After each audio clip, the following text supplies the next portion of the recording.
Once upon a time, in a courtroom on the third floor, a prosecuting attorney dramatically rubbed his chin, stared at the wall, and turned to his witness asking, "Do you recall where you were on June 16th and what activity you were engaged in?"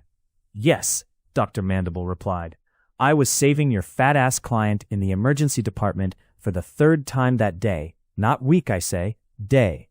Will you describe for the court what procedure you were performing on my client?" Dr. Mandible leaned back in his chair and rubbed his brow in an annoyed manner. "I was attempting to reattach his right arm," he said irritably. The prosecution asked, "And how did that work out? Are you a doctor? Do you know how many blood vessels and arteries run through an arm? How many nerves, muscles, and tendons?"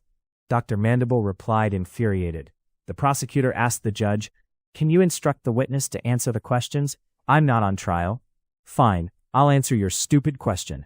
His arm failed to reattach and gangrene set in. Are you happy?" Dr. Mandible replied, waving his arms like a drunk ground controller at an airport. "Was the failure due to your medical incompetence?" Dr. Mandible replied, "The best arm surgeon on the planet would have struggled with the procedure. His arm was torn off by an industrial motor, not sawed-off meat, but torn off and shredded." "Why didn't you call in a specialist?" the prosecutor asked, like a snotty 10-year-old girl. "What makes you think I didn't?"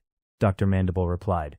The prosecutor flopped down a stack of papers on the rail of the witness stand and replied, "Your charting, doctor, or should I say your lack of charting. Nowhere in here does it say you called anyone. It actually says that you had to Google the procedure and were lost most of the time." Dr. Mandible replied, "You are trying to penalize me for following proper procedure?"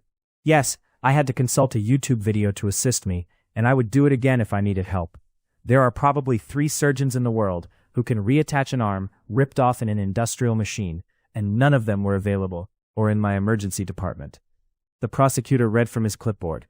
"An expert YouTube search turned up that you were watching a series of cat videos, not surgery instruction as you claim. One of the videos was some sort of WWE cat wrestling video, complete with costumes." Dr. Mandible shook his fist and yelled, "I watch those videos on my lunch break.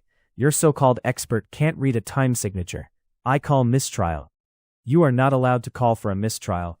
That is what your attorney is for," the prosecutor said. The defense attorney slowly stood and straightened, adjusting her collar and skirt hem. In a broad Southern accent, she grinned and asked, "Your Honor, in light of these new revelations, I would like to call for a mistrial. With your permission, that is." The judge leaned forward and closed his eyes for a moment in deep thought. "Is the expert witness present in the courtroom?" he asked, scanning the gallery. The prosecutor replied, "No, Your Honor, we were unaware you wanted to speak with him, so we didn't ask him to be here." "Bailiff, bring me the report. I want to see it for myself," the judge said, holding out his hand. "This is bullshit," the judge stated, scanning the print on the document. "How did you manage to screw this up?" the judge asked. "I question whether your expert is an expert at all. I want him in this court by noon tomorrow, or I will call a mistrial." The prosecutor hung his head and tossed his clipboard onto the table in front of him. "I'm sorry, but that will be impossible for me to produce my expert. He is currently out of the country, and I have no idea if or when he will be coming back." The judge asked, "Explain."